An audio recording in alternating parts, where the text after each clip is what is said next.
Hi, everybody. Good morning. Really nice to see you today. It's great to be back at the Internet Archive. It kind of feels definitely, it's a very special place, right, with a lot of energies and history providing context for the work that goes on.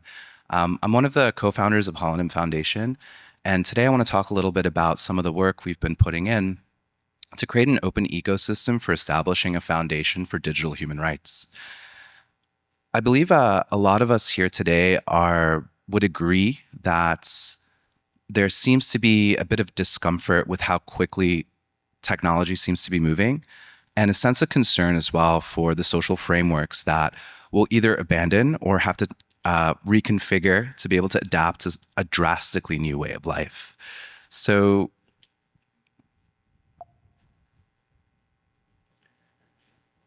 I think one of the most important mantras or perspectives we can take is, how do we really position ourselves for a future where humanity is flourishing? And what does that question even actually mean?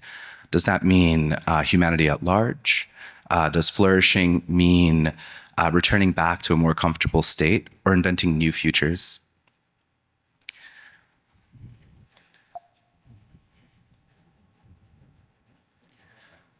A big part of this, I believe, has to do with a huge vacuum in popular discourse around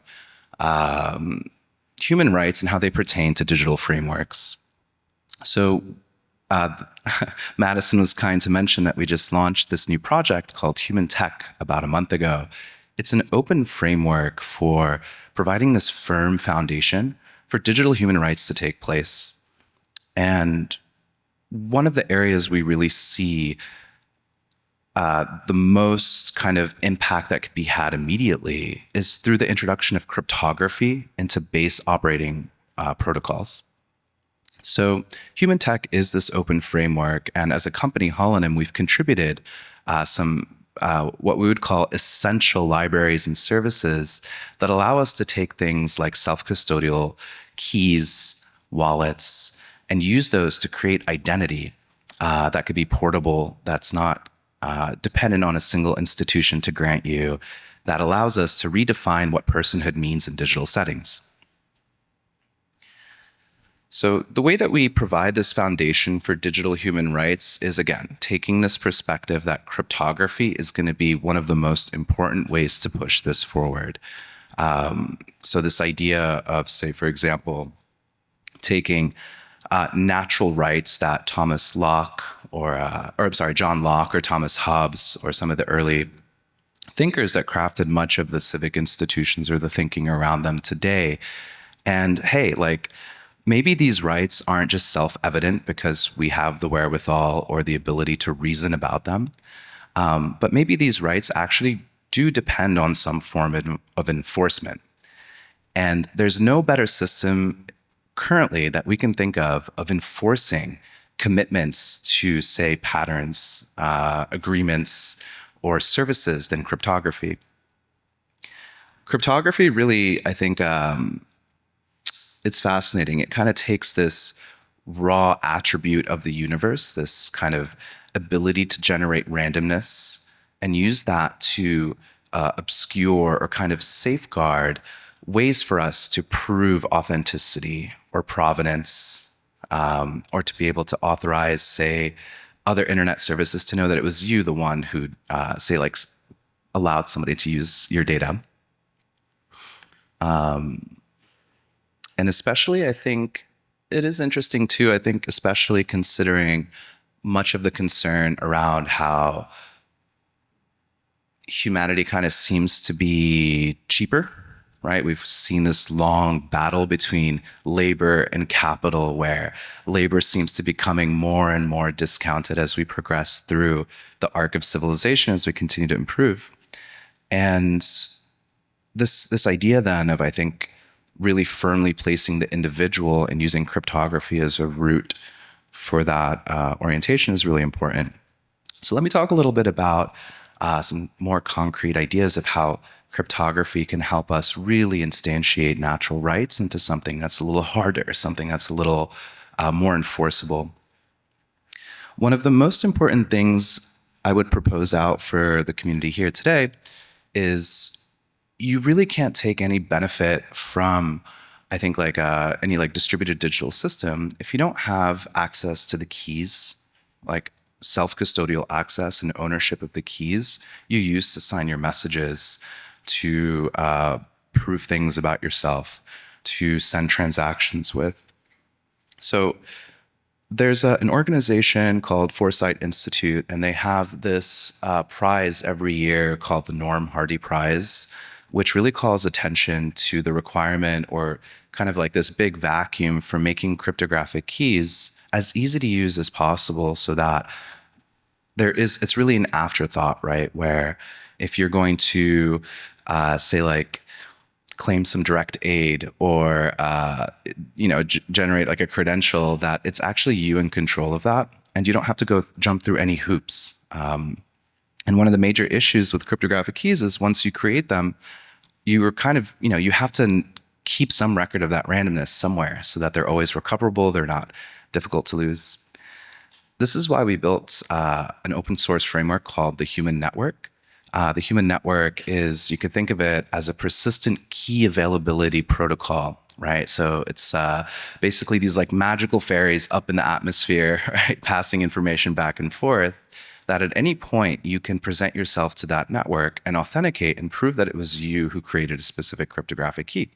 So what it does is it takes human data, so things like what you have, what you might know, like say like a really good story from your childhood, or what you are, right? Things like biometrics or other attributes of yourself. And it takes that low entropy data, typically low entropy data, and transforms it in a way that makes it suitable for cryptographic key derivation. So, just like kind of zooming out at a big picture, what we're doing here is basically providing people the ability to create these tools for digital rights, or kind of like this root privilege or power for asserting digital rights in digital spaces through attributes derived from their humanity, not some arbitrary randomness. And we think this is really important. So the idea here really is, how do we take kind of these abstract ideas of digital rights and give them this sort of configurable grounding where they can be instantiated in pluralistic contexts that best meet the constraints of the society or the situation? And some things are going to be invariant, right? Like key ownership. And there's others too, I'm sure we could talk about. But once you have this framework, right, where it's not nation state dependent, it's not company dependent, it's not, it's resilient against perhaps even like environmental or geopolitical challenges, then you kind of create this safety net for the future of humanity, right, where there does exist kind of this record of personhood or set membership, or information that could be transferred down into the future. So this is really how we're thinking about human tech, as this protocol to bring digital rights everywhere. And we're doing this by bringing in different attributes of existing identity and systems. So for example, like being able to take, actually I have my passport with me, take a passport and take the public key signature that's in the chip and use that to generate a privacy preserving proof that you are a unique living human being. In combination with like liveness detection and other types of biometrics. So this is a huge unlock for us. I think, being able to give anyone a cryptographic key in an account and then access distributed systems like blockchains for direct payments really opens up a whole new universe of possibilities for what we could do to places where infrastructure really isn't where it's supposed to be today, right? There's a lot of latent economic opportunity all throughout the world, especially in the global south. And we're really excited to be bringing this, the possibility of this technology and like basically establishing this foundation for digital rights where they'll have the most impact. We're really excited to be working with Refunite and helping stand up their Relay ID service, which will allow tribal leaders in Africa to help coordinate and help distribute aid to up to 150 million people that currently don't have exact access to, say, the same banking and financial services that we can take advantage of. And the idea here is, it's kind of, it's pretty simple, right? Like you want to be able to give people the ability to transact freely. You want to unlock this free capital flow that could allow for knock-on opportunities in terms of like all the economic good that that can generate. And you want to be able to do it in a way where it's like kind of low tech, right? But at the same time, taking the most advantage of the tech that we do have. So this ability for someone who might not even have, say, an email address or have the technological literacy to use an email, to be able to do a biometric face scan, generate a key, and through SMS, send payments just simply through SMS texts. And this is what people are doing in Africa already today. Also, shout out to Akashic. I think a lot of the work that we're doing with Refunite lends itself really nicely to what CC protocol is building and how we could build better ways of just like capital allocation. I think that's probably one of the most difficult problems for anybody who's trying to solve big problems today in the world. It's how do you actually distribute or allocate capital at these really large scales, right? Capital is very, very important for allowing people to once they've identified problems, right, being able to allocate the proper resources for that. And so creating these pluralistic protocols where you can stand up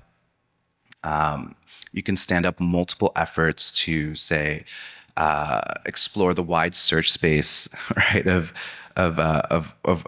what's possible with technology or public goods to really provide resilience in the future for humanity. So I've spoken quite a bit about, I think, digital human rights and at a very, very high level and how cryptography is really important for these things. I think, there's only so much I could really scratch off the surface.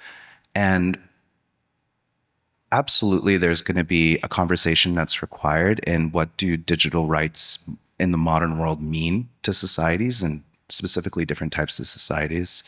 And so at the very least, I believe that we need to be discussing more how humans can better align on the sets of ideas, values, and cultural principles that'll allow us to create these digital jurisdictions or these digital spaces that are aligned with how we imagine humanity to flourish.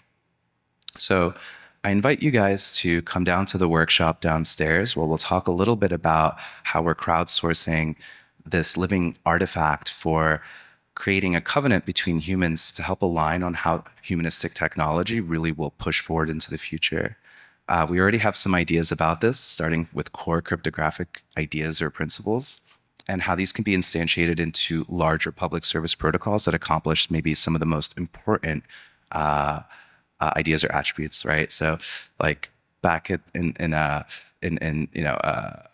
Thomas Paine's and John Locke's time, I think there was a lot of concern with divine right and monarchies, and is every Englishman really bound by blood to the king because of the Magna Carta and all the stuff that came out of that, for generations, right? That's the stuff they were dealing with back then. I think we're dealing with completely different problems, especially in the context of like hyper accelerating technology. So I do believe it's really important for us all to take a pause and reflect on what values and principles we want to embed in that technology before we accelerate it even faster. And I think once we're aligned in this way, we can accelerate even faster. Thank you.